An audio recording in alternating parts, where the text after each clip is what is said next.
नमो अर्हंताणम, नमो आयर्याणम।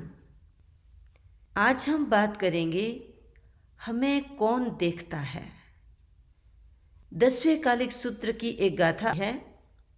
किं मे परोपासयि किं व अप्पा, किं वाहं खलियं न विवज्जयामि, इच्चेव सम्मं अनुपासमानो अनागयं नो परिबंध कुज्जा। इस गाथा में बताया गया है कि क्या मेरे प्रमाद को कोई और देखता है या मेरी भूलों को मैं खुद देखती हूँ। वह कौन सी ऐसी भूल है, वह कौन सी ऐसी स्खलना है, वह कौन सी ऐसी गलती है जिसे मैं नहीं छोड़ पा रही हूँ। इस प्रकार सम्यक प्रकार से अच्छी तरह से आत्मनिरीक्षण करता हुआ साधक अनागत का प्रतिबंध न करे, असंयम में न बंधे, यानी निदान न करे, अपनी धार्मिक क्रिया को किसी चीज के साथ, किसी भौतिक वस्तु के साथ विनिमय न करे, और सीधी भाषा में कहूँ तो धर्म की करनी को बेचे नहीं। यह इस गाथा का अर्थ है। अब हम विचार करें, हम इस बात पे चिंतन करें कि क्या मेरे भीतर ऐसे प्रमाद हैं, ऐसी भूलें हैं जिनको मैं देखता हूँ या कोई और देखता है। देखिए, भूल करना इंसान का स्वभाव होता है। साधारणतया हर इंसान किसी न किसी तरह की भूल चूक करता ही है, हो जाती है, वीतरागी को छोड़ करके। और ये भी एक अहंकार होता है, कोई ये सोचता है कि मैं कभी भूल करता ही नहीं।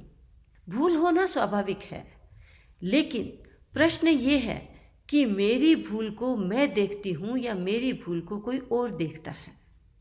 यदि कोई और हमारी भूल को देखता है और वो हमारी तरफ इंगित करता है, हमें सचेत करता है, हो सकता है हमें कभी बुरा भी लग जाए, हो सकता है कि हमारी भूल होते हुए भी हम उसे स्वीकार ना करें। यदि हम खुद अपनी भूल को देखना शुरू कर देते हैं तो हम सुधारना भी शुरू कर देते हैं। दूसरी बात कि मेरी कौन सी ऐसी बातें हैं जिनको मैं चाहता तो हूँ छोड़ना, मैं उनको चाहती तो हूँ ठीक करना, लेकिन मैं कर नहीं पा रही हूँ। देखिए, आदतें हमारे शरीर में बनती है, मन में नहीं बनती। मन को हमेशा चाहिए कुछ नया।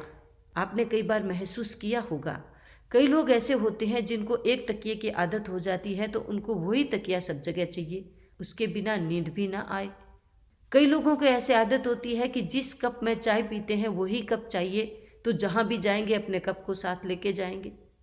ऐसी आदतें बन जाती हैं क्योंकि ये शरीर में बनती हैं, और शरीर में आदत जो बनती है, हमारी मसल्स में मेमोरी होती है, उसमें जो आदत चली जाती है उसको फिर उसी तरह से छुड़ाना पड़ता है। तो हम विचार करें कि हमारे भीतर में ऐसी कौन सी आदतें हैं, ऐसी कौन सी भूलें हैं जिनको मैं बार बार करता जाता हूँ, बार बार करती जाती हूँ, लेकिन सुधार ही नहीं होता। तो हम रियल चीज़ पर जाकर के, मूल बिंदु पे जाकर के थोड़ा पुरुषार्थ करें, वो हमारी भूलें ठीक हो जाएंगी। एक आध्यात्मिक बात यहाँ छुपी हुई है। बाकी बातें व्यवहारिक भी हो सकती हैं, लेकिन आध्यात्मिक बात ये है कि मेरा ऐसा कहीं प्रमाद तो नहीं जो मैं अपनी साधना को बेच रहा हूँ। हमारे शास्त्रों में एक प्रसंग आता है, चित्त और संभूत दो भाई थे, दोनों दीक्षित हो गए। एक बार वे हस्तिनापुर पधारे। हस्तिनापुर में चक्रवर्ती सम्राट सनत कुमार का शासन था। चक्रवर्ती सम्राट सनत कुमार और उनकी महारानी सुनंदा दोनों मुनियों के दर्शन करने को आए। संयोग यूँ हुआ कि महारानी सुनंदा ने जैसे ही वंदना की, उनके बालों का कोमल स्पर्श संभूत मुनि के चरणों को हुआ। संभूत मुनि को उससे अति आनंद की अनुभूति हुई। मन विचलित हो गया, मन में विकल्प आने शुरू हो गए। चित्त मुनि ने देखा भाई का मन बदल रहा है, विकल्पों में जूझ रहा है। उन्होंने अपने ज्ञान से जान लिया और ज्ञान से संप्रेषित किए अपने विचारों को क्या कर रहे हो भाई? अपनी साधना को बेचने का मत सोचना। ये तो भौतिक पदार्थ है, चाहे चक्रवर्ती हैं, चाहे राजा हैं, और चाहे ऐसी महिलाएं हैं, चाहे नारियां हैं, ये सब दुर्गुणों की खान है। हमारी साधना के लिए अग्नि के समान है, इसमें उलझ मत जाना।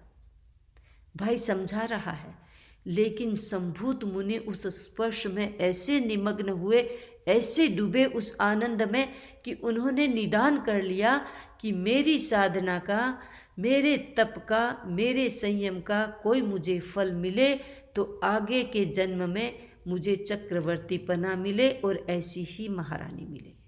आप देखिए, कहाँ तो उनको संयम का साम्राज्य प्राप्त था, कहाँ उनकी साधना का तेज था, कहाँ वो पहुँचे हुए थे, और उस सारे के सारे उस अमित संपदा को उन्होंने एक छोटी सी चीज के लिए अनुबंधित कर दिया, बांध दिया, या कहना चाहिए सौदा कर लिया।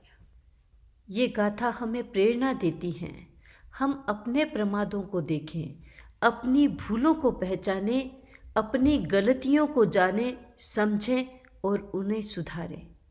आज इतना ही। ओम अरहम।